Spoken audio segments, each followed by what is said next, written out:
Hi guys, imagine a man with the towering intellect of Isaac Newton and the engineering prowess of Da Vinci, who suddenly claimed he could walk physically through the gates of heaven and hell, conversing with angels and demons as casually as he spoke to his neighbours. This isn't a fictional ghost story, but the verifiable documented life of Emmanuel Swedenborg, the 18th century Da Vinci of the North, who designed flying machines and submarines before abruptly abandoning his celebrated scientific career to map the geography of the afterlife. Today we're diving deep into the mind of a genius who straddled the razor-thin line between cold logic and divine madness, to uncover what he really saw beyond the veil and why his writings still influence billionaires and artists today. But before we begin,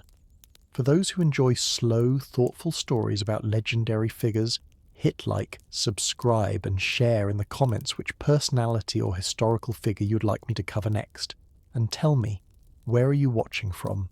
I'm always curious to see the different places my viewers are from. Born Emmanuel Swedenborg in Stockholm on January 29, 1688, the man who would later be ennobled as Swedenborg entered a world that was teetering on the brink of the Enlightenment, a volatile era where the ancient dogmas of religion were beginning to clash with the rising tide of the scientific method. Yet in the fertile mind of this young prodigy, these two opposing forces would eventually fuse into something entirely unique. His father, Jesper Swedenborg, was a charismatic and somewhat controversial Lutheran bishop who served as a chaplain to the royal family and believed firmly in the presence of spirits and the intervention of God in daily life, a conviction that undoubtedly planted the seeds for Emmanuel's later spiritual awakening, although for the first half of his life, the young Swedenborg would run in the completely opposite direction, chasing the hard empirical truths of mathematics and mechanics. Educated at Uppsala University, young Emmanuel wasn't just a good student, he was voracious, mastering the classics, Latin, Greek and Hebrew. But his true passion lay in the physical laws that governed the universe, leading him to embark on a grand tour of Europe in 1710, a rite of passage for the wealthy elite, but for him a frantic quest for knowledge where he sought out the greatest astronomers and mathematicians of the age. Arriving in London, which was then the beating heart of scientific progress, he didn't just sightsee. He embedded himself with watchmakers and instrument makers to understand the precise mechanics of gears and springs, driven by an obsession to solve the longitude problem, which was the greatest navigational challenge of the era, offering a massive cash prize to anyone who could figure out how to determine a ship's position at sea. During this intense period of intellectual absorption, he avidly studied the works of Isaac Newton and practically stalked the astronomer Royal John Flamsteed, soaking up every bit of data regarding the movement of the moon and stars, and it was here that his prolific output began, not with theology, but with complex algebraic formulas and mechanical sketches. He was a man possessed by the need to understand how things worked, writing home to his brother-in-law Eric Benzelius about his overflowing ideas, which included plans for a new kind of air pump, a musical instrument resembling a universal clavier, and most shockingly for the time, a detailed proposal for a machine to fly in the air. This wasn't just a fantasy doodle. Swedenborg created a sketch of a fixed-wing aircraft with a cockpit and a propulsion system based on air pressure, realizing centuries before the Wright brothers that flapping wings like a bird wouldn't work for a human machine, proving his mind was operating decades, if not centuries, ahead of his contemporaries. Upon returning to Sweden in 1715, his genius caught the eye of the warrior king Charles XIII, who appointed him as an assessor extraordinary to the Royal Board of Mines, a prestigious position that placed him in charge of overseeing the engineering and mechanics of Sweden's vast mining industry, which was the lifeblood of the nation's economy. Here, Swedenborg wasn't a mystic. He was a hard-nosed engineer, inventing a system to transport massive warships overland across 17 miles of rough terrain to surprise the enemy during the siege of Fredriksten, a feat of logistics that earned him legendary status among his peers. He launched Sweden's first scientific journal, Daedalus Hyperboreus, dedicated to mechanical inventions, where he detailed designs for a submarine, a drawbridge, and a steam engine, cementing his reputation as one of the most grounded, rational, and scientifically brilliant minds in all of Europe. A man seemingly destined for the history books of physics, not metaphysics. Yet the universe had a very different trajectory in mind for the assessor. While maintaining his demanding duties at the Royal Board of Mines, where he meticulously analysed copper and iron smelting techniques to bolster Sweden's economic engine, Swedenborg's restless intellect began to pivot from the cold mechanics of rocks, gears, and pumps to the warm, pulsating mystery of the living machine, specifically the human body, because he became possessed by a singular, ambitious philosophical goal to find the physical location of the human soul using the hard tools of science. He refused to accept the soul as a vague, intangible theological concept, and instead sought to prove its existence through rigorous anatomy,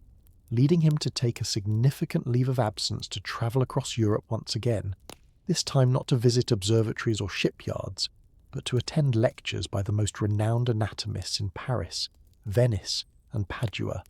and to dissect cadavers with his own hands to see the machinery of life up close. In the 1730s, he produced his monumental 3-volume work, the Principia Rerum Naturalium,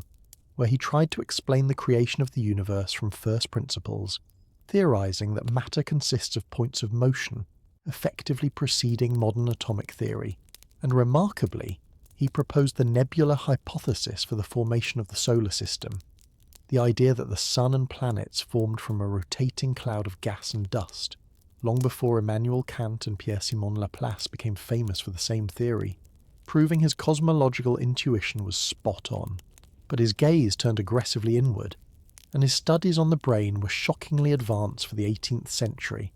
as he was the first to correctly identify that the cerebral cortex was the seat of higher mental functions and consciousness, dismissing the prevailing view of the time that it was merely a gland for lubricating the sinuses, and he even anticipated the function of the pituitary gland and the critical existence of cerebrospinal fluid. He wrote exhaustively about the blood, the heart, and the lungs, discovering a synchronous relationship between the motion of the brain and the rhythm of breathing, a concept that would later become crucial to his practice of spiritual trance, though at this stage it was purely a physiological observation documented in his massive texts like The Economy of the Animal Kingdom. He was constructing a complex intellectual bridge between the physical and the spiritual, arguing that the soul resides in the blood and the intricate fluids of the brain, creating a philosophy where nature was a visible theatre for the divine.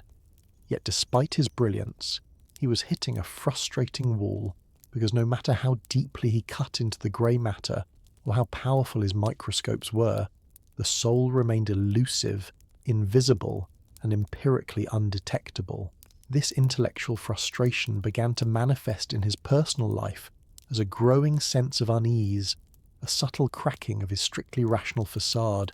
coinciding with his middle age when most men settle down. Yet Swedenborg remained a bachelor, married only to his work, living a somewhat solitary life despite his wealth and noble status. He began to experiment with breath control, recalling childhood experiences where he could suspend his breathing to focus his thoughts, a technique that he would later realize was a gateway to altered states of consciousness, essentially practicing a form of pranayama yoga without ever calling it that or knowing the Eastern traditions. As the 1740s approached, the respected scientist, now in his 50s, started recording strange dreams and vivid flashes of light that interrupted his studies, signaling that the structural integrity of his purely material world was beginning to fracture under the weight of his intense yearning for spiritual truth. He was a man standing on the precipice of a psychological abyss, documenting his own inner turmoil in a private dream journal that was never meant for public eyes. A raw and shocking record of erotic dreams, terrifying nightmares, and battles with temptation that contrasted sharply with his public image as a stoic, composed intellectual. This period was not just a midlife crisis, but a dismantling of his ego, a painful preparation for what he would later describe as the opening of his spiritual eyes. Yet to his colleagues at the Royal Academy of Sciences, he appeared as competent as ever, submitting papers and attending meetings, unaware that their star member was fighting a nightly war with his own subconscious. The Regnum Animal, meant to be his crowning scientific achievement, remained unfinished as he found himself unable to write about the physical body without being pulled toward the metaphysical, leading to a profound dissatisfaction with science itself, which he began to see as merely exploring the shell of reality while missing the kernel. He started learning Hebrew in earnest to reread the Old Testament, not as a casual believer, but with the same forensic intensity he applied to metallurgy, searching for a hidden code within the scriptures that might reveal what his scalpel could not, initiating a slow, grinding tectonic shift where the plates of reason and revelation were crashing against each other, building up a pressure that was destined to result in a massive spiritual earthquake that would shatter his old life completely. The psychological dam finally burst in 1743 when Swedenborg embarked on yet another journey abroad, ostensibly to publish his latest scientific manuscript, The Animal Kingdom. But in reality, he was stepping into a spiritual centrifuge that would spin his consciousness apart. This period is documented in his Journal of Dreams, a text so raw and incredibly intimate that it remained hidden for over a century after his death, shocking scholars with its candid descriptions of a man being dismantled from the inside out. As he travelled through Holland and settled in London, his nights became a battlefield where he experienced violent tremors, sweating fits, and visions that blurred the line between sleep and wakefulness. Describing sensations of being thrown around his bed by invisible forces, or feeling a spiritual wind rushing physically across his face. He was grappling with his own massive intellectual pride, realizing that his desire to scientifically prove the soul was actually an ego trip, a way for him to be the one to unveil God's secrets, and this realization crushed him into a state of profound humility and despair.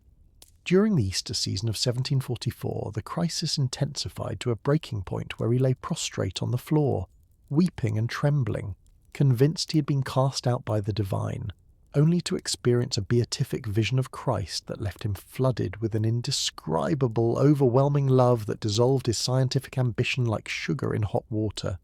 But the definitive turning point, the moment that divides his life into before and after, with the precision of a guillotine blade, occurred in London in April 1745, in a private room at a tavern he frequented. According to the account he later shared with his friend Karl Robsam, Swedenborg was dining alone with a hearty appetite, consuming a significant meal, when the room suddenly grew dark and a mist began to obscure his vision, transforming the floor of the tavern into a writhing mass of hideous reptiles, toads, and snakes. A hallucinatory nightmare that would have sent a lesser man straight to the asylum. As the darkness cleared and the vermin vanished, he saw a man sitting in the corner of the room surrounded by a radiant light, who looked him dead in the eye and spoke 5 simple, terrifying words. "Do not eat so much." Swedenborg, shaken to his core, went home and refrained from eating, likely wondering if he had suffered a stroke or a psychotic break. But the following night, the same figure appeared in his bedroom, no longer concerned with his diet but revealing his true nature. The figure declared himself to be the Lord God, the Creator and Redeemer, and issued a staggering mandate.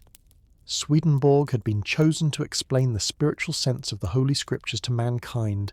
and to do this, his inner sight would be opened, allowing him to traffic freely between the world of spirits, heaven, and hell. This was the moment the assessor died, and the seer was born. The prestigious scientist, the friend of kings, the master of metallurgy, was told to abandon his worldly reputation to become a scribe for the divine. It wasn't just a hallucination that faded with the morning sun. From that night forward, for the next 27 years until his death, Swedenborg claimed to be in a constant state of dual consciousness, walking the streets of London and Stockholm while simultaneously conversing with angels, debating with deceased spirits, and exploring the topography of the afterlife as tangibly as he had explored the copper mines of Sweden. He immediately resigned his post at the Board of Mines, giving up half his salary and his career trajectory, to sit at his desk and begin the monumental task of transcribing what he saw, essentially rebooting his entire existence at the age of 57.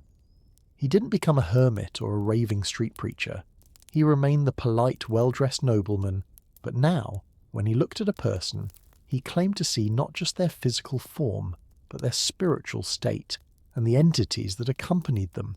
living in a world that had suddenly become transparent, multi-layered, and infinitely more complex than the mechanical universe he had spent 5 decades studying. Having accepted this impossible mission, Swedenborg didn't retreat into a cave to mutter prophecies, but instead turned his London apartment into a trans-dimensional observatory, applying the same rigorous methodical discipline he had once used to inspect iron mines to the task of mapping the kingdom of heaven, effectively becoming the world's first cartographer of the soul. He spent the next 2 years in relative isolation, not to meditate on nothingness, but to master the Hebrew language with fanatical precision, believing that the Old Testament contained a hidden, internal code, a spiritual sense that lay beneath the literal words like a diamond hidden in a lump of coal, which could only be unlocked by someone who could read the original text while simultaneously observing the spiritual reality it described. In 1749, he began publishing his magnum opus, Arcana Coelestia, or Secrets of Heaven, a colossal 8-volume work that he released anonymously, paying for the printing costs out of his own pocket with zero expectation of profit, driven solely by the urgent need to communicate what he was witnessing. This wasn't a collection of vague aphorisms, but a line-by-line, word-by-word dissection of Genesis and Exodus, where he argued that the Bible wasn't really about the history of ancient Jewish tribes or the geology of a global flood, but was actually a complex allegory for the psychological and spiritual evolution of every human being. Central to this new theology was his discovery of the law of correspondences, a grand unifying theory which stated that everything in the natural world is a direct reflection or mirror image of something in the spiritual world. For instance, he explained that the sun in our sky corresponds to divine love in the spiritual realm, light corresponds to truth, and heat corresponds to goodness, meaning that the physical universe is essentially the outer skin of a living spiritual organism. While writing these millions of words, Swedenborg claimed to be living a double life that defies modern psychiatric categorization, asserting that while his body sat at a desk in London or Stockholm, his spirit was fully conscious and active in the afterlife, interacting with entities as casually as one might chat with a colleague at a water cooler. He described the process of dying not as a terrifying finality, but as a gentle transition he called resuscitation, claiming that he himself had been guided through the experience by angels to understand exactly how the soul is drawn out of the body, observing that the first stage of death is simply waking up in the world of spirits, a halfway house or reception area that looks remarkably like the earth. So much so that many newly deceased souls don't even realize they are dead at first and try to go about their daily business. He reported encountering people he had known in life, including famous kings, popes, and rival scientists, often finding them in states that contradicted their earthly reputations, seeing pious bishops arguing furiously in hellish debates because they lacked true charity,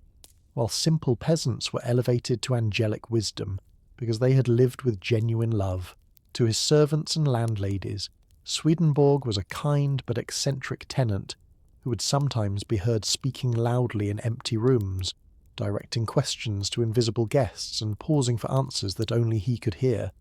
Yet he never appeared manic or dishevelled. He maintained his impeccably polite demeanour, paid his bills on time, and conversed rationally on politics and gardening when interrupted, treating his excursions into heaven as a matter of fact, not a delirious fever dream. The Arcana Coelestia initially sold terribly, ignored by the academic and religious establishment, who couldn't reconcile the anonymous author's lucid, scholarly prose with the sheer insanity of his claims. But Swedenborg remained undeterred, writing with the stamina of a machine, convinced that he was essentially a secretary for the Lord, tasked with revealing that the Last Judgment wasn't a future physical apocalypse that would destroy the earth, but a spiritual event that he claimed to have witnessed firsthand in the year 1757,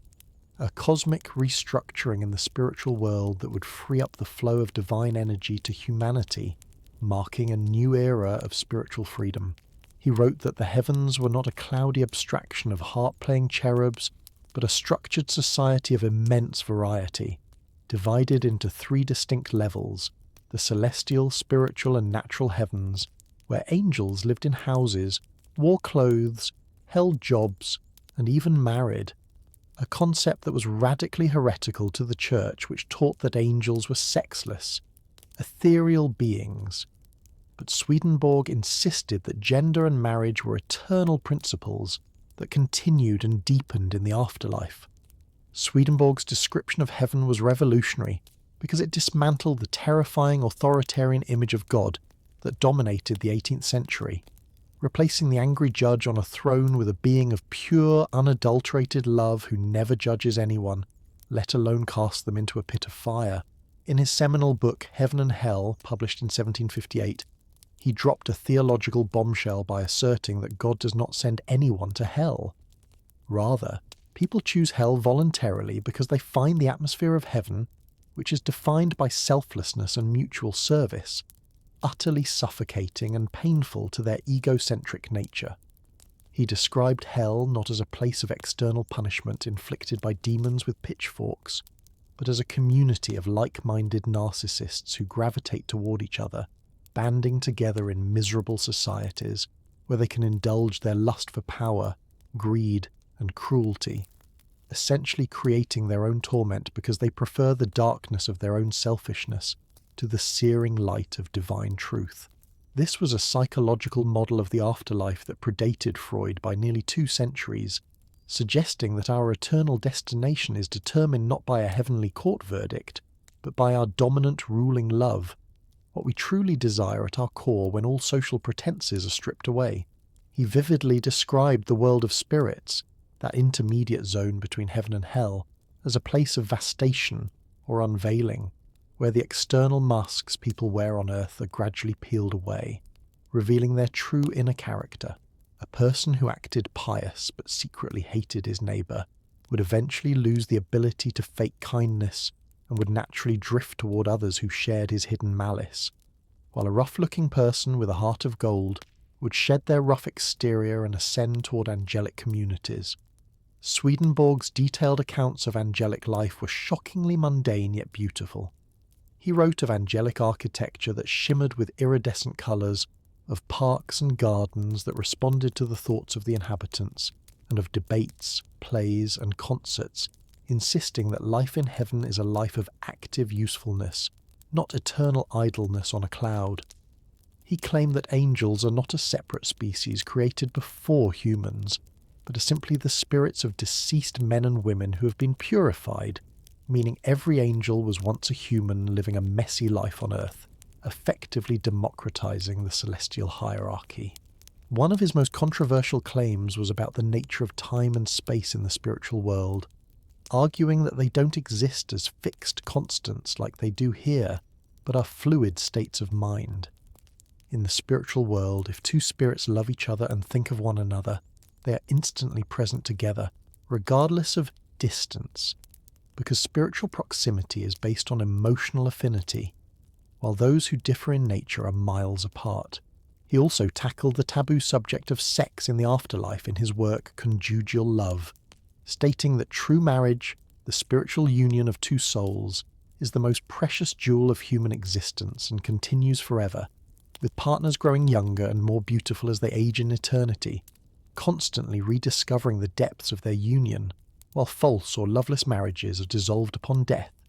allowing the individuals to find their true spiritual match. This focus on love, sex, and productive work made his version of the afterlife appealingly human, stripping away the Gothic horror of medieval theology and replacing it with a rational, almost optimistic system where the universe is fundamentally designed for happiness, provided one is willing to let go of the self. Even as he wrote these comforting visions, he remained a scientist at heart, describing the spiritual sun as the source of all life, beaming love and wisdom just as our physical sun beams heat and light, maintaining a rigorous consistency in his metaphysics that made his wildest claims oddly plausible to those who took the time to study the intricate logic of his system, while Swedenborg's anonymous books were slowly filtering into the libraries of Europe. His double life remained a secret known only to a few, but in the late 1750s and early 1760s, a series of bizarre, high-profile clairvoyant incidents occurred that shattered his anonymity and forced his madness into the public spotlight of the gossip-hungry elite. The first and most famous of these events took place in July 1759,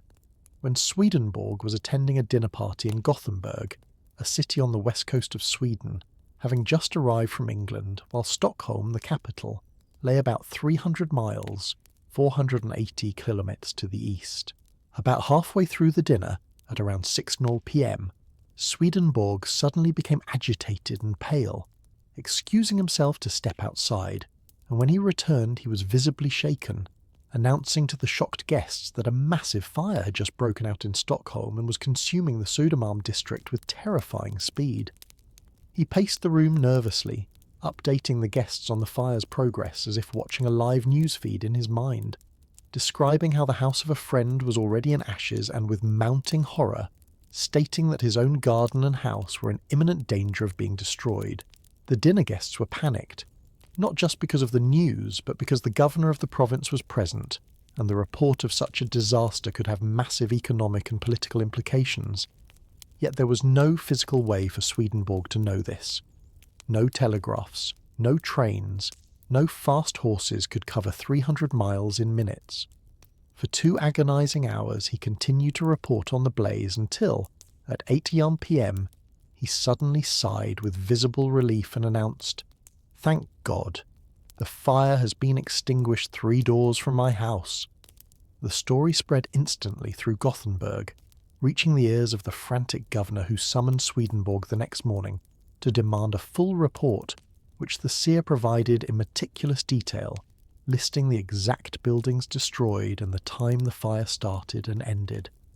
The tension in the city was unbearable as everyone waited for physical confirmation, which finally arrived 2 days later when a royal courier from Stockholm galloped into Gothenburg with news of the fire that matched Swedenborg's vision perfectly.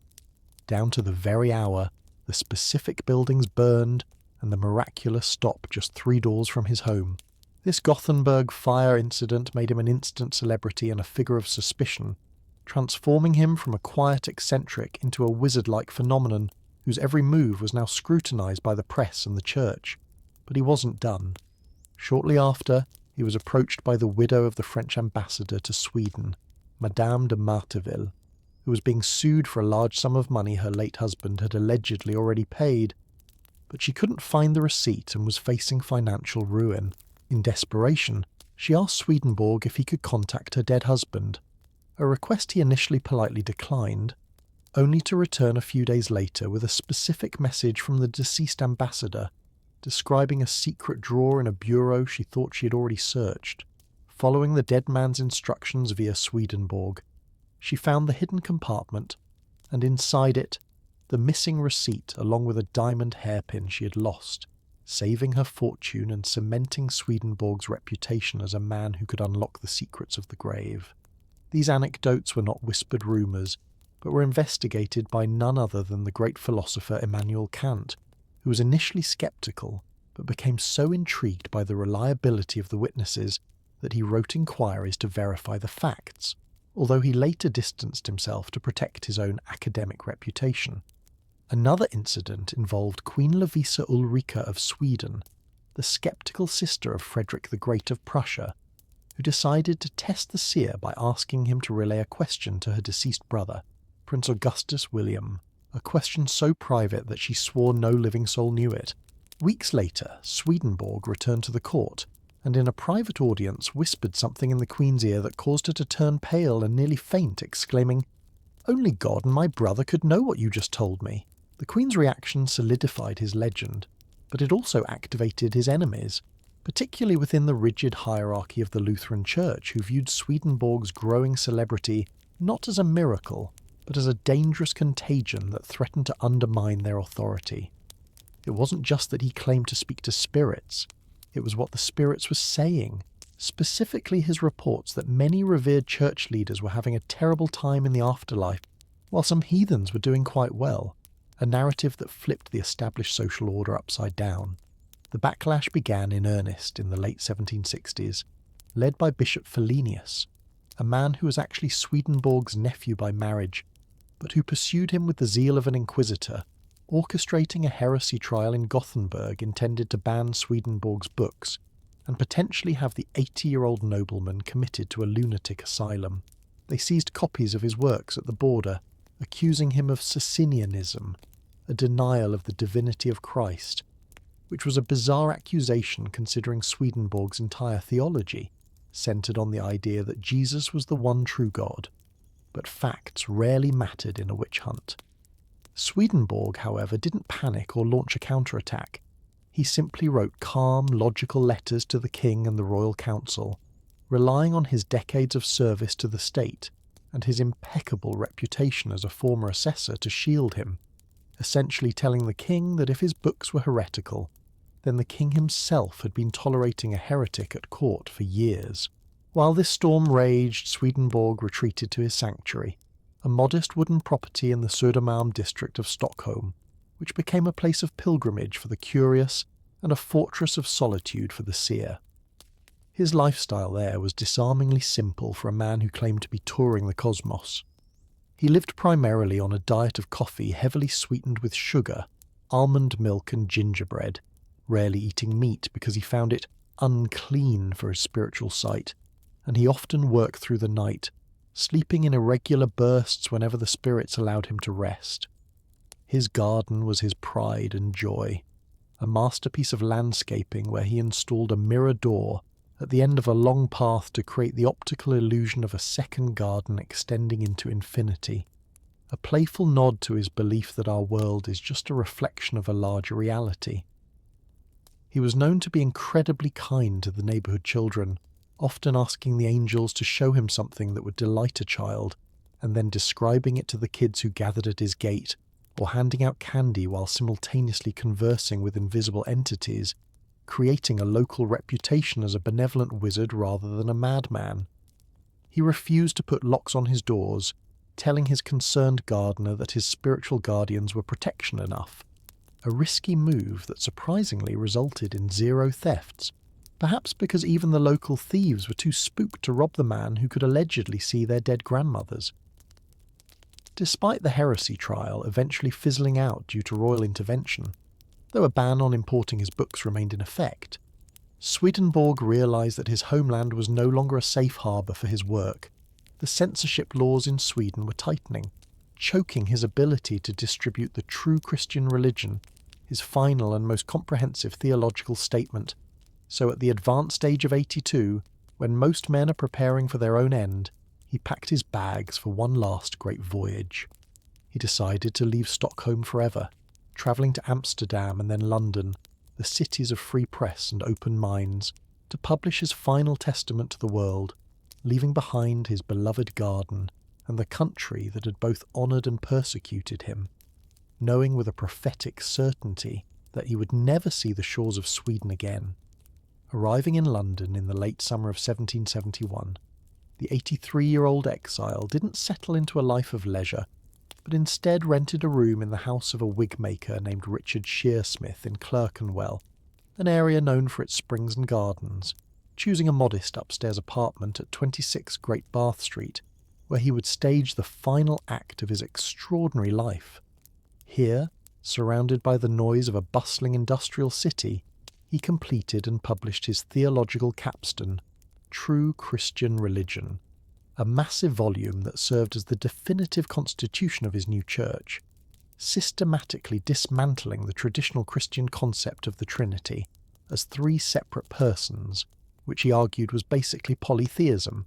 and replacing it with a concept of God as a single divine person, Jesus Christ, in whom the Father, Son, and Holy Spirit dwelt like the soul, body, and action of a man. While the ink was drying on these pages, Swedenborg's domestic life with the Shearsmiths became the stuff of local legend, as the family's servant girl, Elizabeth Reynolds, famously reported that the old man's eyes possessed a terrifying yet beautiful quality, shining with a feral luminosity even in the dark, leading her to believe that he was literally illuminated by the light of the world he visited. Yet despite this eerie physical trait, he was the gentlest of lodgers, often asking the maid to leave the door open so he could listen to the children playing, sometimes inviting them in to show them the strange curiosities he had collected, or to give them gingerbread he kept specifically for their visits. However, the physical toll of his double existence began to manifest in December 1771, when he suffered a severe stroke that left him partially paralysed and temporarily speechless. A terrifying ordeal for a man whose entire mission relied on communication, yet he remained eerily calm, communicating to his hosts that his spiritual sight was unaffected and that he was merely waiting for the final departure signal. It was during this period of recovery that one of the most famous and verifiable anecdotes of his life occurred involving the great John Wesley, the founder of Methodism and one of the most famous religious figures in the world, who had received a letter from Swedenborg out of the blue. The letter was short and spine-chilling. "Sir, I have been informed in the world of spirits that you have a strong desire to converse with me. I shall be happy to see you if you will favour me with a visit." Wesley was dumbfounded, because he had indeed been intensely wanting to meet Swedenborg to discuss theology, but had told absolutely no one, not even his closest friends, meaning Swedenborg had seemingly plucked the thought directly from Wesley's mind, or, as he claimed, heard it discussed by spirits. Wesley hurriedly wrote back, apologising that he was about to embark on a 6-month preaching tour, but would visit Swedenborg immediately upon his return to London in April, to which Swedenborg replied with a polite but final note, "That will be too late, for I shall enter the world of spirits on the 29th day of this month, never more to return." He wasn't guessing. He was checking a schedule, and as the predicted date of March 29th, 1772 approached, he didn't exhibit fear, but rather the efficient preparation of a traveller packing for a long-awaited vacation, paying his rent to the shearsmiths well in advance, and asking his landlady for a simple favour, to find out the time of the lunar tide, perhaps a final nod to his days as a scientist obsessed with the mechanics of the moon and sea. When the day arrived, it was a Sunday, and Swedenborg woke up and asked the shearsmiths what time it was. When they told him it was 5 o'clock in the afternoon, he simply said, "It is well. I thank you. God bless you." And then, with a sigh as gentle as a child falling asleep, he died exactly on the day he had predicted, leaving behind a physical shell and a legacy that was about to ignite a wildfire of intellectual radicalism across the Atlantic and beyond. Swedenborg was buried in the vault of the Swedish church in London, a quiet end for a loud life. But almost immediately after his death, his influence began to seep out of the crypt and infect the minds of some of the greatest creative geniuses of the coming centuries, sparking a phenomenon known as Swedenborganism that would travel far beyond the small sect of the new church that formally organised around his teachings. His writings became a kind of underground currency among the romantics, the rebels, and the visionaries who were desperate for a spiritual alternative to the dry rationalism of the Enlightenment and the dogmatic rigidity of the Church. William Blake, the fiery English poet and artist, was one of the first to be deeply touched and simultaneously repulsed by Swedenborg. His famous work, The Marriage of Heaven and Hell, is a direct satirical response to Swedenborg's Heaven and Hell, proving that even in rebellion, Blake was swimming in Swedenborg's conceptual waters, borrowing the idea of correspondences to create his own mythologies. Across the ocean, in the newly formed United States, a man named Johnny Appleseed, yes, the folk hero with the pot on his head, was actually a devout missionary for Swedenborg, filling his saddlebags not just with apple seeds, but with torn-out pages of Swedenborg's books, which he distributed to frontier families in Ohio and Indiana, planting spiritual seeds alongside his orchards in a literal application of the sour parable. But the heavy artillery of his influence was felt in the literary world, particularly with Ralph Waldo Emerson, the titan of American transcendentalism, who called Swedenborg a colossal soul, and included him in his book Representative Men, alongside Plato, Shakespeare and Napoleon, effectively elevating the Swedish seer to the Mount Rushmore of human intellect. Emerson was captivated by the doctrine of correspondences, seeing it as the key to unlocking the poetry of nature, believing that if every natural object is a symbol of a spiritual truth, then the world is a hieroglyphic language that the poet must decipher.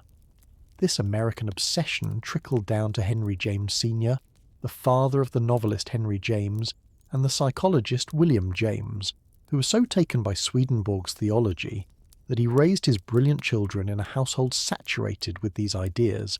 arguably planting the seeds for William James's groundbreaking work, The Varieties of Religious Experience, which treats mysticism with scientific seriousness. The ripples continue to spread to France, where Honoré de Balzac, the giant of realism, wrote the novel Seraphita, entirely based on Swedenborgian metaphysics, describing the seer as an angel walking among men and using his theories to explore the androgynous perfection of the soul.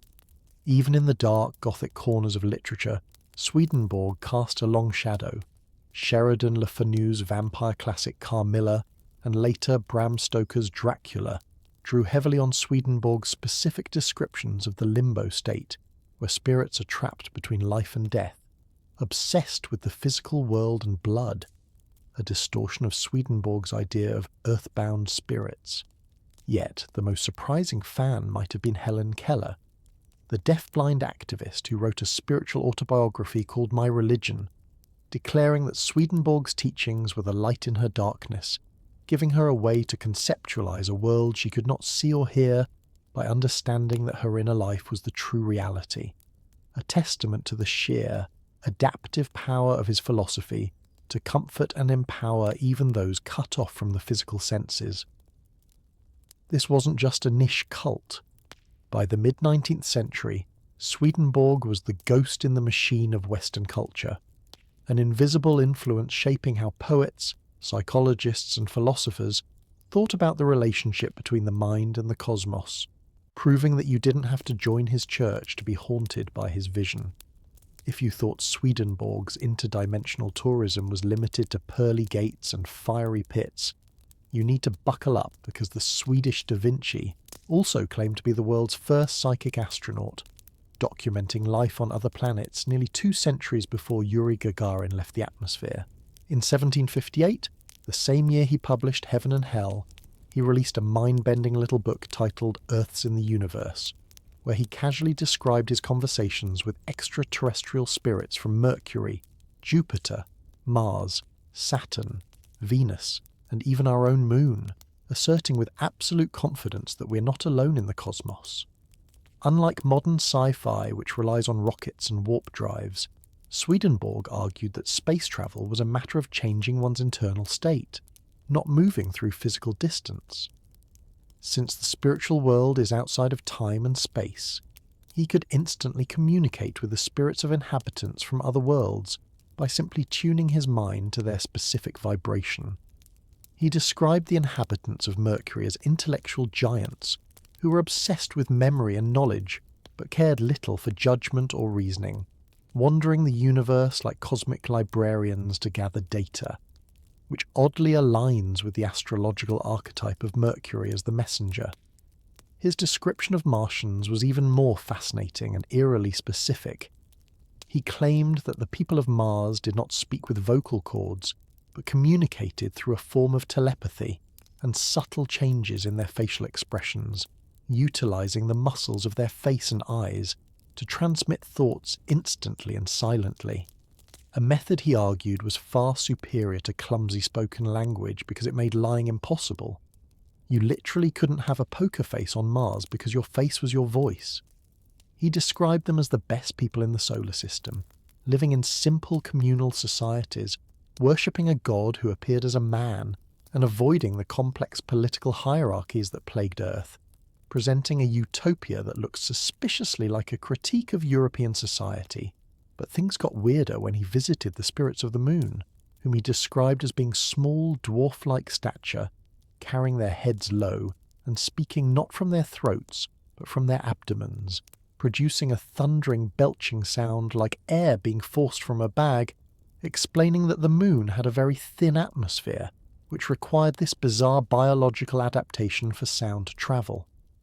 Critics at the time, and certainly today, pointed to this as proof of his madness, especially since we now know the moon is barren. But Swedenborg's defenders argue that he was seeing the spirits of these worlds, or perhaps civilizations that existed in a different dimension or era. Yet to Swedenborg, the physical reality was secondary to the theological point he was proving, that the Lord is the God of the entire universe, not just this one small blue marble. He integrated these extraterrestrials into his colossal theory of the grand man, Maximus Homo, a concept claiming that the entire universal heaven is structured in the shape of a single giant human body, with each planet's inhabitants functioning as a specific organ or cell type. In this cosmic anatomy, he proposed that the spirits of Earth function as the skin,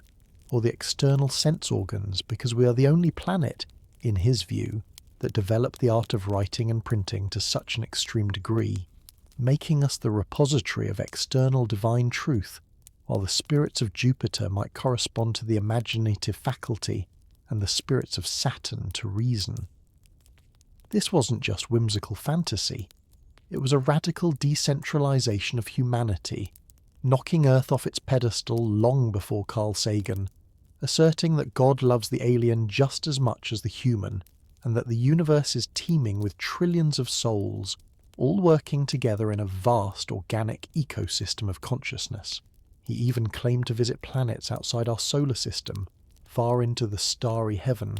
describing worlds where people lived in low wooden huts and possessed a holy simplicity that Earthlings had lost, painting a picture of the universe not as a cold, dark void,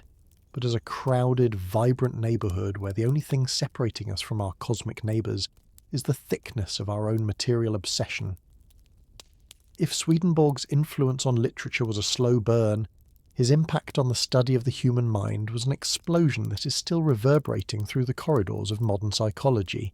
particularly in the work of Carl Jung, the Swiss founder of analytical psychology, who was far more indebted to the Swedish mystic than most textbooks care to admit. Jung, who broke away from Freud because he believed in the spiritual dimension of the psyche, read Swedenborg voraciously, and reportedly told his colleagues that Swedenborg's visions are right, finding in the seer's writings a pre-scientific map of the collective unconscious long before he coined the term himself. The parallels are staggering. What Jung called archetypes, universal symbols embedded in the human psyche, Swedenborg had essentially described centuries earlier with his correspondences, and Jung's concept of synchronicity, where internal thoughts mirror external events, is basically a secular rebranding of Swedenborg's view that the spiritual and natural worlds are inextricably linked. But the connection gets even deeper and darker when we look at the work of Wilson Van Dusen, a prominent 20th century clinical psychologist who worked for years at a state hospital in California with patients suffering from chronic schizophrenia. Van Dusen began to notice that the hallucinations his patients described, the voices they heard, and the entities they saw, followed a rigid, predictable pattern that matched Swedenborg's descriptions of evil spirits with terrifying accuracy. Van Dusen observed that these hallucinatory voices were not random noise, but possessed distinct personalities that sought to destroy the patient's self-esteem, probing for their deepest weaknesses, mocking their failures, and claiming to be powerful religious figures, exactly how Swedenborg described the lower spirits who hang around the earthbound sphere, latching onto human minds to feed on their negative emotions. Swedenborg had warned that these spirits are compulsive liars who crave to possess the bodies of the living, and Van Dusen found that when he treated his patients not just as broken machines, but as people under spiritual siege, using Swedenborg's insights to help them distinguish between their own thoughts and the voices, they often made remarkable recoveries, suggesting that the madman of the 18th century might have actually written the first accurate manual for understanding schizophrenia. Despite these contributions to understanding the mind, Swedenborg became the reluctant grandfather of the spiritualist movement that swept America and Europe in the 19th century. where mediums held hands in dark rooms to summon the dead. This was a supreme irony because while the spiritualists hailed him as their pioneer, Swedenborg himself had issued strict, repeated warnings against exactly what they were doing, explicitly stating in his private diaries that to speak with spirits is dangerous for the average person, because the spiritual world is filled with entities who are eager to deceive, impersonate loved ones, and ultimately possess the medium. He claimed his own safety was guaranteed only by the Lord's direct protection and his specific mission, but for anyone else to open that door without a divine mandate was like leaving the front door of your house open in a bad neighbourhood. You might get a friendly guest, but you're far more likely to get a squatter who refuses to leave. Nevertheless, the occult revival of the late 19th century, spearheaded by figures like Madame Blavatsky of the Theosophical Society, couldn't get enough of him. Blavatsky called him the greatest seer of the modern age, and integrated his concepts of spiritual evolution and karma, which he called imputation, into her complex system, effectively Easternizing his Christian mysticism for a new audience. He was the bridge that allowed Westerners to understand Eastern concepts like chakras and subtle bodies, as his detailed descriptions of the spiritual physiology, how the heart and lungs correspond to the will and understanding, provided a Western vocabulary for energetic anatomy that is now standard in yoga studios and Reiki centers worldwide. His fingerprint is on everything from the New Thought movement, which gave us The Secret and the Law of Attraction, to the holistic health movement, because he was the first to argue so comprehensively that the body is merely the printing press of the soul, and that to cure the body you must first align the spirit, a radical idea in the 1700s that is now the cornerstone of alternative medicine. Even the structure of Alcoholics Anonymous owes a debt to him. The co-founder Bill Wilson was influenced by William James, who was influenced by Swedenborg, and the core AA concept that deflating the ego is necessary to let a higher power enter is pure Swedenborgian theology regarding the battle between the proprium, the selfish ego, and the divine influx. So, whether you're analysing a dream in therapy, doing yoga, ghost hunting, or recovering from addiction, you're likely walking on a path that Emmanuel Swedenborg helped to pave,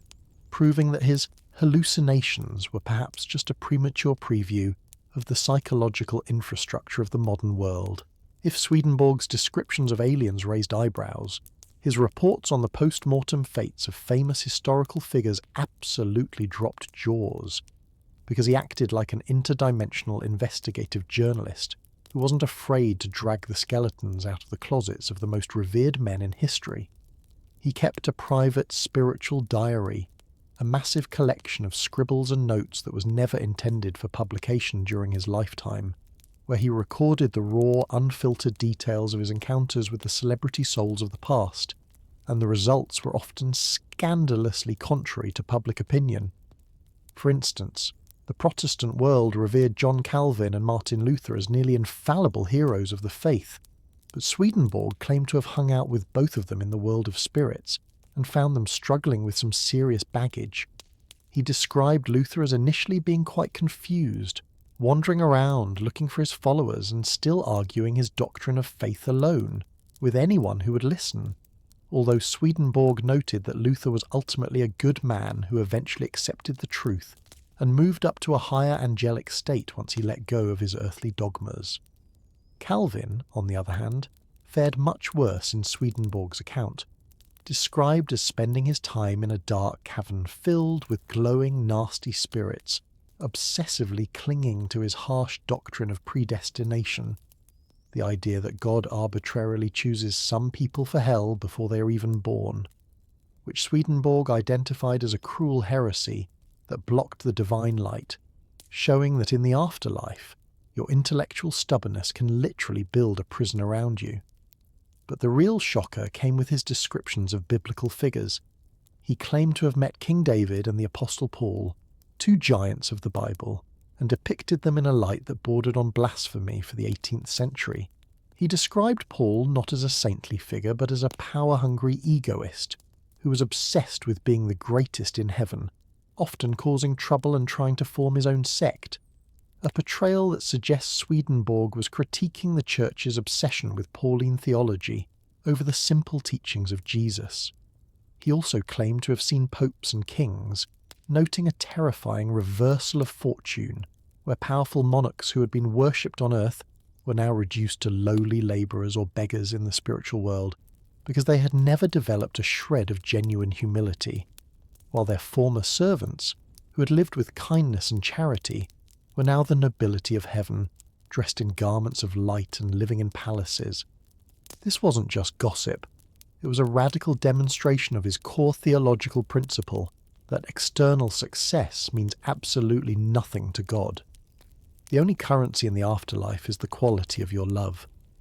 He reported seeing Sir Isaac Newton, his old intellectual hero, and having pleasant conversations with him about colours and light,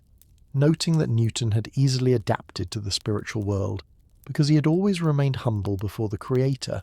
unlike the philosophers who were so obsessed with their own intelligence that they became stupid in the afterlife, unable to comprehend even the simplest spiritual truths because their arrogance acted like a blindfold.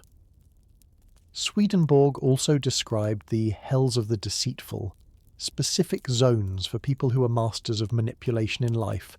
assassins, adulterers, and hypocrites, describing their environments as slimy, stagnant ponds or burnt-out ruins that smelled of corpses and excrement, not because God put them there to suffer, but because their own twisted spirits projected this filth around them like a hologram. He explained that in the spiritual world, surroundings are states, meaning your house, your clothes, and the weather outside your window are all instantaneous projections of your internal character. If you're full of rage, you literally live in a storm. If you're peaceful, you live in a garden. This meant that no one could hide who they were. A hypocrite might try to look like an angel, but eventually their face would contort and their beautiful clothes would turn to rags as their true nature pushed through, making the afterlife a place of absolute terrifying transparency. He even mentioned encountering the souls of people from ancient civilizations, the most ancient church, who lived on Earth before the Great Flood, which he interpreted allegorically, describing them as breathing differently, through their internal organs rather than their lungs, and possessing a telepathic connection with heaven that modern humans have lost, painting a picture of human history as a long, slow, spiritual descent into materialism, which he believed his new revelation was finally going to reverse. These celebrity encounters served a crucial purpose.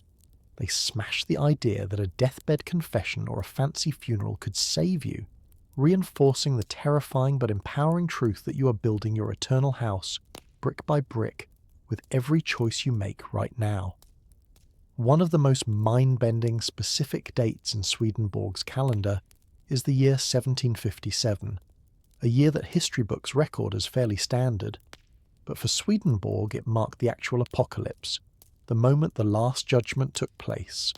not on Earth with earthquakes and trumpet blasts, but entirely within the spiritual world. He claimed that for centuries the world of spirits, the intermediate zone, had become overcrowded with stagnant, corrupt spirits from the Christian Church who were outwardly pious but inwardly evil, acting like a massive spiritual blockage that was preventing divine light from reaching humanity,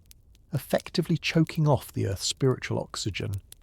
Swedenborg witnessed a massive purging event where these deceptive heavens, false societies built by hypocrites, were dismantled and cast down, a cosmic clearing of the decks that he argued was the fulfillment of the Book of Revelation,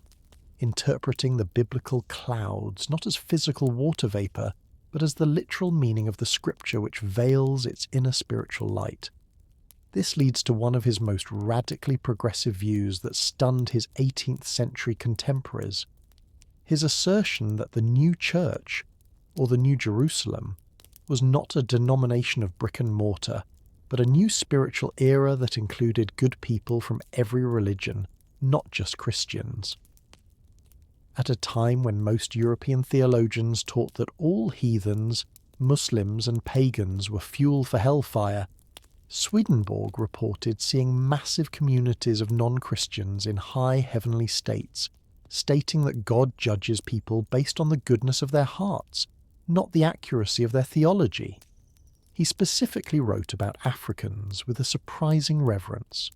claiming that in the spiritual world, Africans were often the most receptive to divine truth and possessed a celestial genius that was far superior to the overly intellectual and argumentative Europeans, a statement that inverted the racist hierarchies of his colonial era and suggested a spiritual equality that was centuries ahead of its time. He argued that a good Muslim who lives according to the laws of Islam and loves his neighbour is infinitely closer to heaven than a Christian bishop who preaches the gospel but harbours hatred, effectively separating salvation from church membership.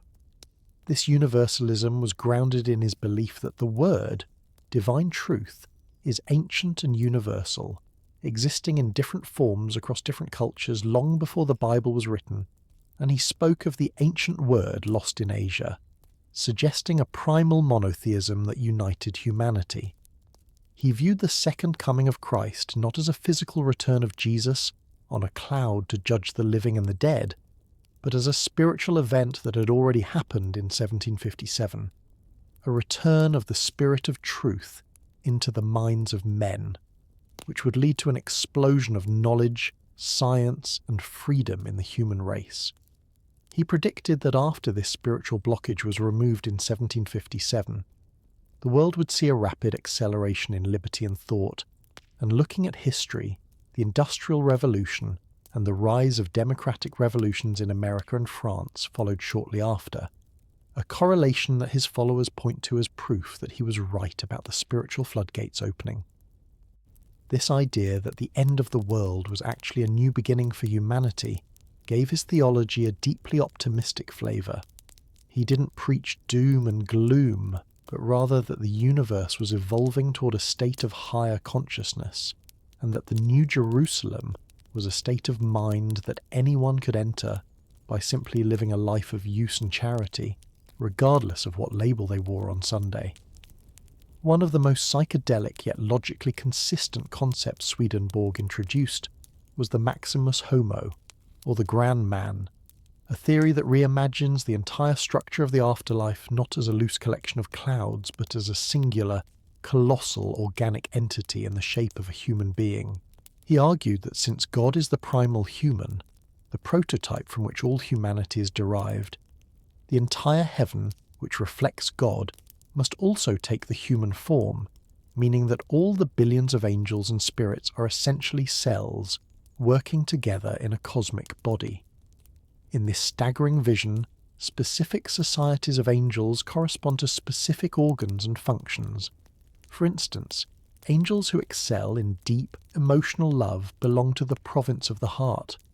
while those who are intellectual and driven by truth reside in the province of the lungs, creating a universal physiology where everyone has a specific job to do for the health of the whole. This means you aren't just a soul floating in the void. You're a vital, functional unit, perhaps a red blood cell of charity or a neuron of wisdom, and your happiness comes from finding your exact spot in this giant organism and performing your function perfectly, which Swedenborg called the life of use. This biological metaphor extended to his explanation of evil as well.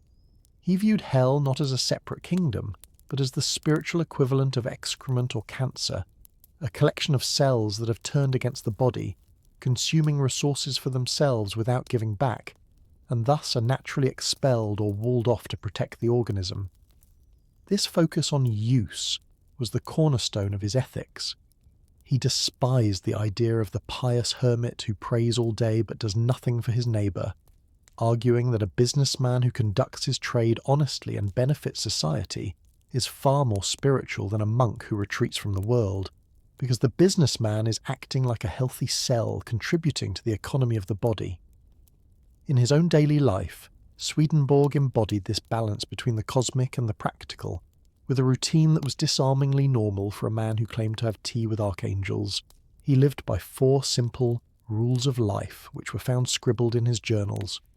1. To read often and meditate on the Word of God. 2. To submit everything to the will of divine providence.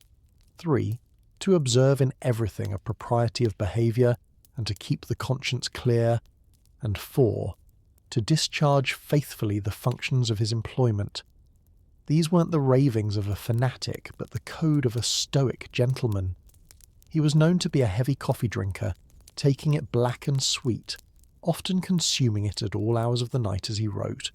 and while he largely avoided meat, preferring a diet of bread, milk and vegetables, he wasn't a strict vegetarian and would eat whatever was served at dinner parties to be polite. He spoke English, French, Dutch and Italian fluently, in addition to his native Swedish and the academic Latin he wrote in, making him a true cosmopolitan. Despite his strange reputation, he was a delightful conversationalist who avoided preaching. He would only talk about his spirit visions if asked, and even then, he spoke of them with the dry precision of a scientist describing a botanical specimen. He never tried to start a cult. He didn't charge money for his insights, didn't perform miracles to gather a crowd. The Gothenburg fire and other incidents were spontaneous, not staged, and he explicitly discouraged people from trying to contact spirits themselves, warning that it was a dangerous shortcut. He was a dry mystic, a man who kept one foot firmly planted in the Enlightenment's rationality, while the other stepped into the twilight zone, and this grounded nature is exactly what makes his wilder claims so unsettlingly difficult to dismiss. You might think that after dying with such dignity in 1772, Swedenborg's physical journey was over, but in a twist of irony that would make a great Netflix documentary, his corpse embarked on a bizarre 200-year adventure that was far more chaotic than anything he experienced in the afterlife. He was initially buried in the vault of the Swedish church in Wapping, London, where he lay undisturbed for about 40 years until the early 19th century, when a craze called phrenology swept through England, a pseudoscience that claimed you could read a person's character and genius by measuring the bumps on their skull. In 1816, a Swedish naval officer and a phrenologist named John Didrik Holm decided they simply had to see the bumps of genius on Swedenborg's head, so they bribed the sexton of the church to open the coffin, and in a macabre act of theft, they stole the mystic's skull, replacing it with the skull of a random stranger to hide the crime. The real skull was then treated like a collector's item, sold and passed around the drawing rooms of London where people would marvel at the cranial shape of the man who saw angels, eventually ending up in an antique shop in Wales where it was bought by a local family who had no idea they were using the head of the Northern Plato as a curiosity piece. Meanwhile, back in Sweden, Swedenborg's reputation had been fully rehabilitated, and by 1908 the Swedish government decided it was time to bring their greatest son home, dispatching a warship to London to retrieve his remains with full military honours. The coffin was exhumed and transported to Uppsala Cathedral in a grand ceremony, where he was reburied in a magnificent red granite sarcophagus next to kings and queens. But there was just one problem. Nobody knew they were burying the wrong head. It wasn't until decades later that scholars and descendants of the thieves began to piece together the evidence, realising that the skull in the cathedral didn't match the death masks made of Swedenborg in 1772, leading to a frantic investigation that tracked the genuine skull to Swansea, Wales. In 1978, in a final act of closure, the authentic skull was purchased at a Sotheby's auction by the Royal Swedish Academy of Sciences and reunited with the rest of his skeleton in Uppsala, meaning that for nearly 70 years, pilgrims had been praying over a mismatched skeleton, a hilarious blunder that Swedenborg himself likely would have chuckled at, given his constant reminder that the physical body is nothing more than an old coat you throw away when you step into the real world. This saga of the wandering skull serves as a perfect postscript to his life, highlighting the world's obsession with material relics while completely missing the point of his spiritual philosophy. Yet even as his bones were being shuffled around like trading cards, his intellectual legacy was quietly infiltrating the most secretive organisations in the world. The whisper network of history often links Swedenborg to the secretive world of Freemasonry, and while there is no hard documentary evidence that he ever wore the apron or stood in a lodge during his lifetime, his mystical architecture of the soul became a blueprint that many Masons found irresistible. Shortly after his death, a distinct Swedenborgian rite of Freemasonry emerged, particularly in France and England, blending his teachings on the correspondence between the spiritual and material worlds with Masonic rituals, attracting high-ranking occultists who believed that Swedenborg had uncovered the lost word that Masons had been searching for. This esoteric influence crossed the Atlantic and arguably planted seeds in the fertile ground of the burned-over district in upstate New York, the birthplace of Mormonism, where a young Joseph Smith would later establish the Church of Jesus Christ of Latter-day Saints, with a theology that bears a shocking, almost DNA-level resemblance to Swedenborg's visions. Scholars and historians have long pointed out the uncanny parallels. Both men claim to communicate with angels to restore a lost primitive Christianity. Both described a heaven divided into 3 distinct degrees of glory. Swedenborg called them celestial, spiritual and natural. Smith called them celestial, terrestrial and telestial, and both radically rejected the traditional Christian idea of a static heaven, instead proposing a dynamic afterlife of eternal progression where men can eventually become like gods. But the most striking similarity, and perhaps the most romantic concept Swedenborg ever penned, is the doctrine of eternal marriage, or what he called conjugal love. In an era when the Church declared "till death do us part," implying that all family bonds are severed at the grave, Swedenborg argued that true marriage is the fundamental building block of heaven, and that a deep spiritual union between a man and a woman does not end at death but actually begins in earnest. He taught that the male soul, which corresponds to the faculty of understanding or wisdom, and the female soul, which corresponds to the faculty of will or love, are designed to fit together like 2 pieces of a puzzle, and when they unite in a true spiritual marriage, they essentially meld into a single angelic being, retaining their individual identities but thinking and feeling as one. This means that for Swedenborg, the angel is not a solo harpist on a cloud, but a married couple living in perfect harmony, a concept that completely revolutionized the view of sexuality and romance, elevating it from a carnal necessity to a holy sacrament that mirrors the union of God and the Church. He offered immense comfort to those who were single or trapped in loveless marriages on earth by assuring them that everyone has a soulmate or a spiritual counterpart, and if you don't find them in this life, you're absolutely guaranteed to find them in the next, provided you have lived a life of charity. He described the meeting of soulmates in the afterlife as a moment of instant recognition, a feeling of coming home, where 2 strangers realize they have known each other for eternity, and he claimed that as these couples love each other more deeply, they physically grow younger and more beautiful, reversing the aging process until they appear in the flower of their youth. This theology of romance was so potent that it influenced the great poets like Elizabeth Barrett Browning and the Brownings, who saw their own love story through a Swedenborgian lens, and it continues to resonate today in the popular concept of twin flames, which is essentially a New Age rebranding of Swedenborg's 18th century revelation. However, he was also a pragmatist, bluntly stating that most earthly marriages are not true spiritual unions, but are based on money, status, or lust, and he reassured his readers that these mismatchings are dissolved in the afterlife, allowing the unhappy partners to separate and finally find the person they were truly meant to be with,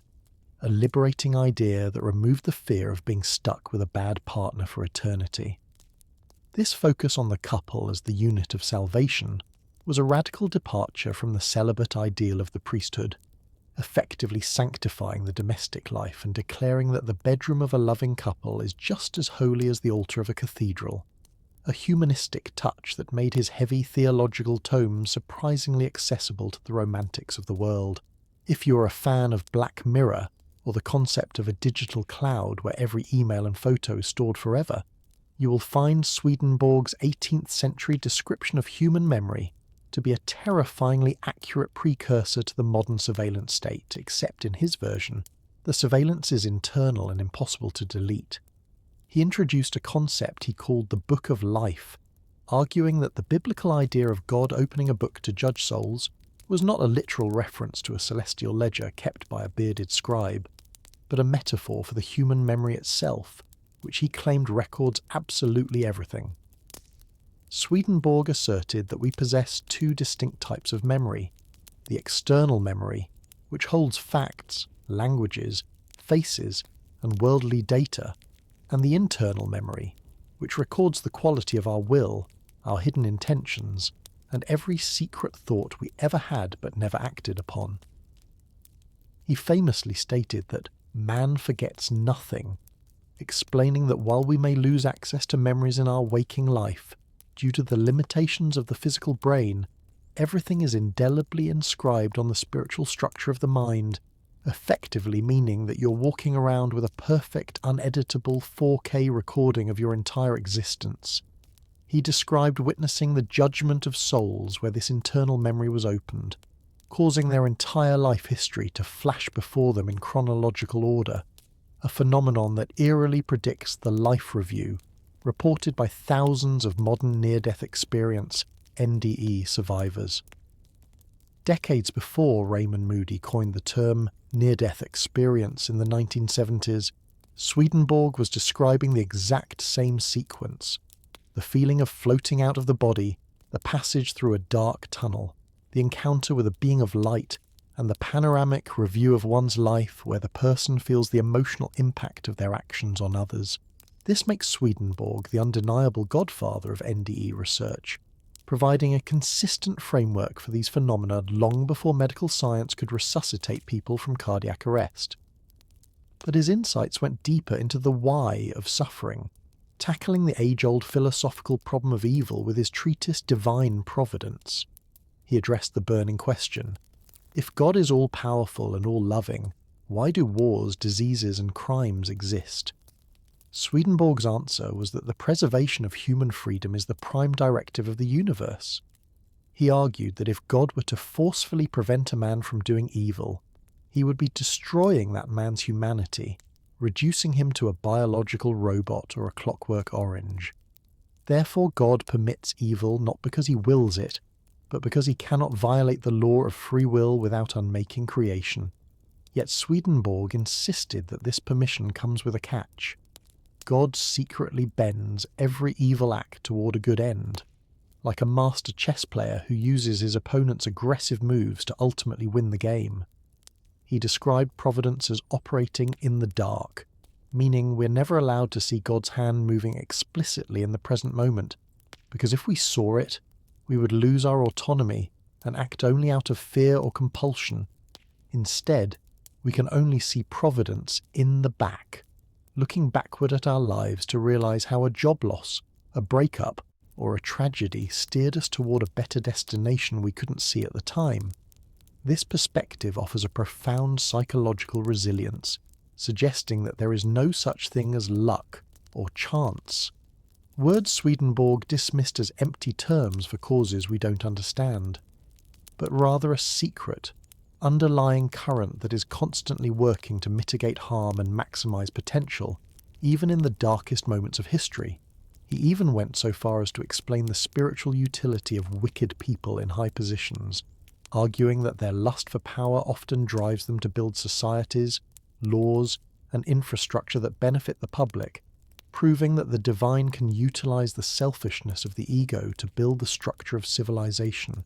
effectively hacking the code of evil to produce good outcomes. This complex interplay between free will and destiny makes his universe feel incredibly mature. It's not a fairy tale where magic wands fix everything, but a rigorous moral gymnasium where we're allowed to fail, to hurt, and to choose, because only through the raw friction of choice can a finite being truly learn to love. Thus, Swedenborg's Book of Life is not a threat, but a promise of ultimate accountability,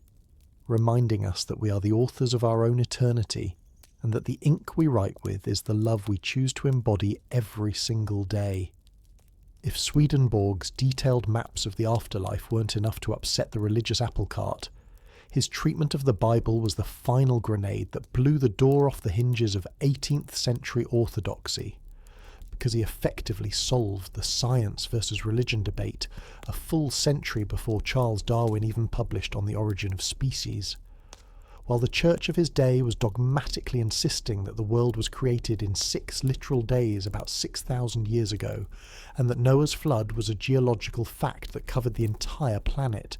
Swedenborg, remember, a man who studied geology and mining, calmly asserted that the first 11 chapters of Genesis were never intended to be read as literal history.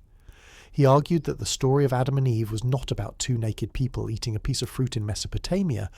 but a complex allegory describing the rise and fall of the most ancient church, a term he used to describe the earliest civilization of humanity, which lived in a state of celestial innocence. According to his internal sense reading, the Garden of Eden represented the wisdom and intelligence of this early humanity.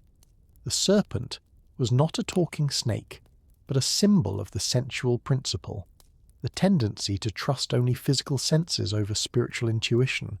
and the fall was a gradual decline over generations where humanity began to love the self more than the divine, effectively closing their spiritual eyes. He went even further with the story of Noah, stating flatly that there was no global flood of water that drowned the world. Rather, the flood was a suffocating inundation of falsities and evils, a spiritual catastrophe that wiped out the spiritual integrity of the ancient world, and the ark represented the few people who preserved the seeds of truth and goodness to start a new era, or church. This interpretation was staggering because it allowed for the existence of an ancient earth and prehistorical civilizations long before the biblical timeline, freeing science to explore the deep time of the universe without contradicting the sanctity of the scriptures. He applied this same decoder ring to the violence of the Old Testament, which had troubled thinkers for centuries. If God is love, why does the Old Testament God order the slaughter of tribes and the smashing of babies against rocks? Swedenborg's answer was that the Bible is written in pure correspondences, meaning the enemies of Israel, the Philistines, the Canaanites, the Babylonians, do not just represent historical nations, but represent specific types of spiritual evils within the human soul that must be ruthlessly destroyed. So when the scripture says to destroy the Amalekites, it's not a command for genocide, but a spiritual instruction to completely eradicate the Amalekite trait within yourself, which corresponds to the treacherous, deceitful falsities that attack us when we are weak. This hermeneutic method turned the Bible from a bloody history book into a timeless psychological manual for personal transformation, arguing that the Word is like a human being. It has a literal body which can appear rough, contradictory and simple to protect the holiness within, but inside it has a spiritual soul that is coherent, radiant, and purely divine. He claimed that this internal sense was the clouds of heaven mentioned in the Gospels, and that his revelation of this hidden layer was the actual second coming, an intellectual return of the Lord to the understanding of man. This meant that a person could read the Bible and see only war and history, while an angel reading the exact same text would see a description of the glorification of Jesus or the regeneration of the human soul, creating a vertical connection between heaven and earth through the text.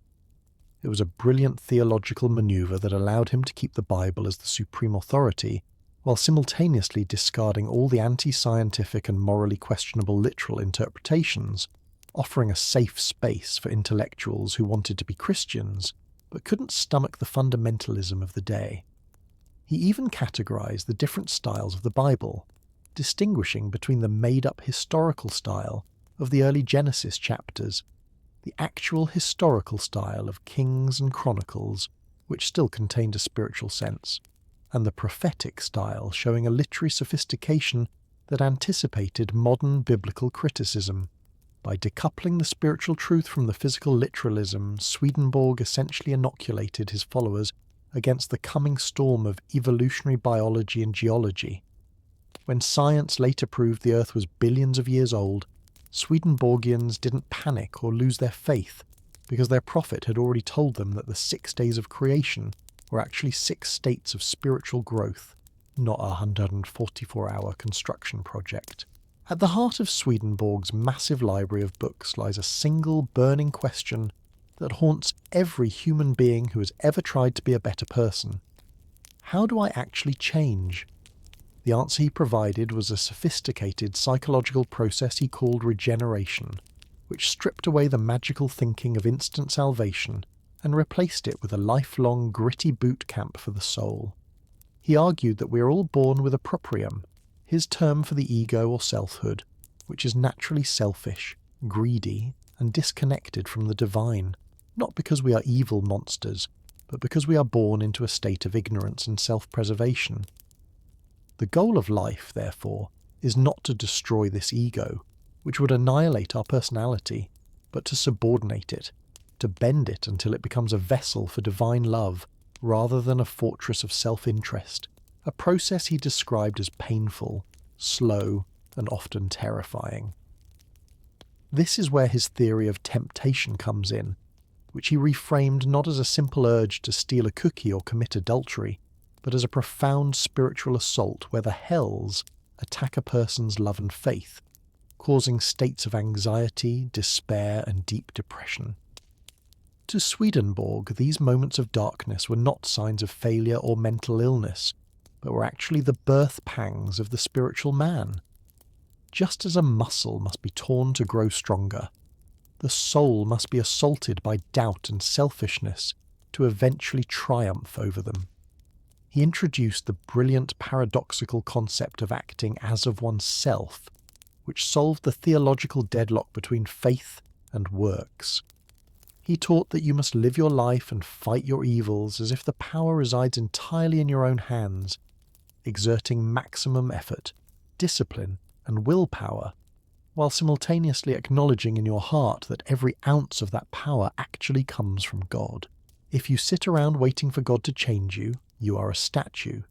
If you think you change yourself, you are an arrogance. The magic happens in the as if, the precise intersection of human agency and divine influx. This practical theology was supported by his concept of remains, a beautiful idea suggesting that during infancy and childhood, God secretly stores up moments of innocence, love, and joy deep within the unconscious mind, little pockets of heaven that are protected from the corruption of the world. Later in life, when a person is bitter, cynical, or tempted, the Lord activates these remains to provide a counterbalance, a sudden flash of childhood peace, or a feeling of undeserved hope that prevents the adult from sliding into total spiritual ruin, meaning that our childhood is essentially the savings account that pays for our adult salvation. As Swedenborg approached the end of his life, his dedication to documenting these mechanics of the soul became almost superhuman. He was producing volume after volume of dense Latin text in a pre-typewriter age, working by candlelight with a quill pen, often writing for 12 hours a stretch. The sheer physical existence of his manuscripts is a miracle in itself. Thousands of pages of neat, steady handwriting that survived the perilous journey from London back to Sweden,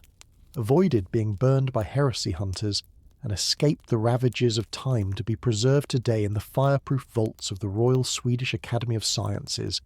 designated by UNESCO as a Memory of the World treasure. Yet despite this output, he never attempted to found a church. He simply signed his books, Emmanuel Swedenborg, Servant of the Lord Jesus Christ, and distributed them to bishops and universities, fully expecting that the Lutheran and Anglican churches would read them, realize their errors, and naturally transform into the New Jerusalem. He was naively optimistic about institutions, believing that truth alone was enough to shatter centuries of dogma.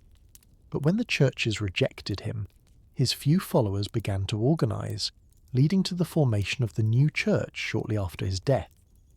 This movement would punch far above its weight class, attracting the likes of Helen Keller, Andrew Carnegie, and the poets of the Romantic Age.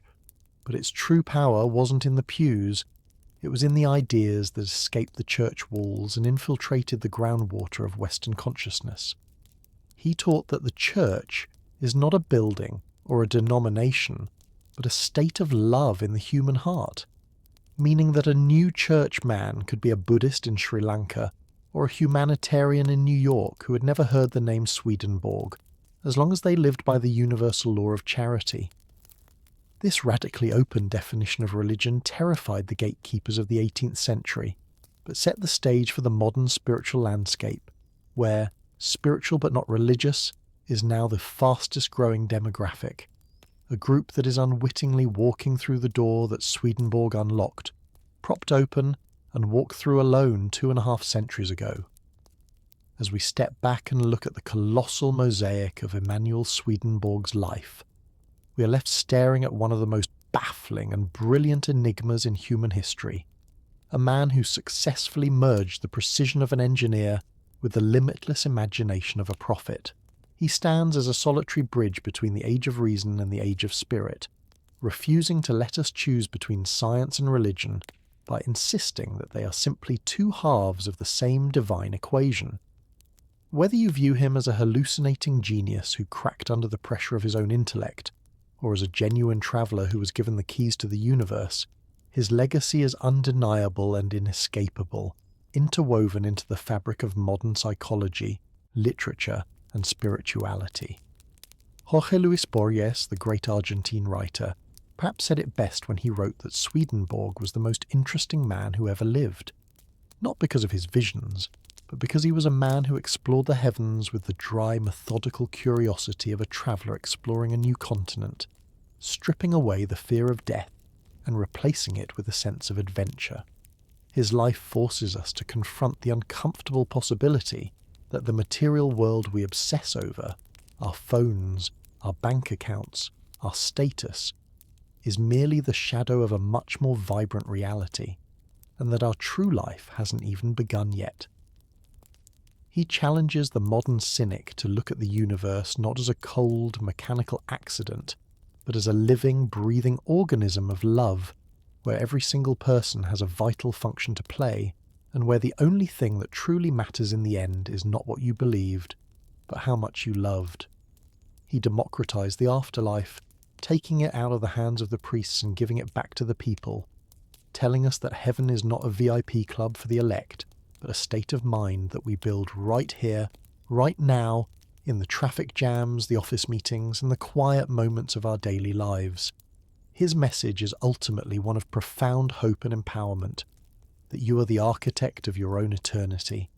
that death is nothing more than blinking your eyes and waking up in a room with better lighting, and that you are never, ever alone. So the next time you look up at the night sky or feel a sudden unexplained moment of peace, ask yourself, could the old Swedish engineer be right? Is the veil between this world and the next thinner than we think? That is a question only you can answer. But one thing is certain. After meeting Emmanuel Swedenborg, the world looks a little less solid and a lot more magical. Thanks for joining me on this journey into the mind of the Buddha of the North. And if you enjoyed this deep dive into the unknown, make sure to hit that like button, subscribe, and let me know in the comments below. Was Swedenborg the greatest mystic of all time, or the history's most creative madman? I'll see you in the next video, guys.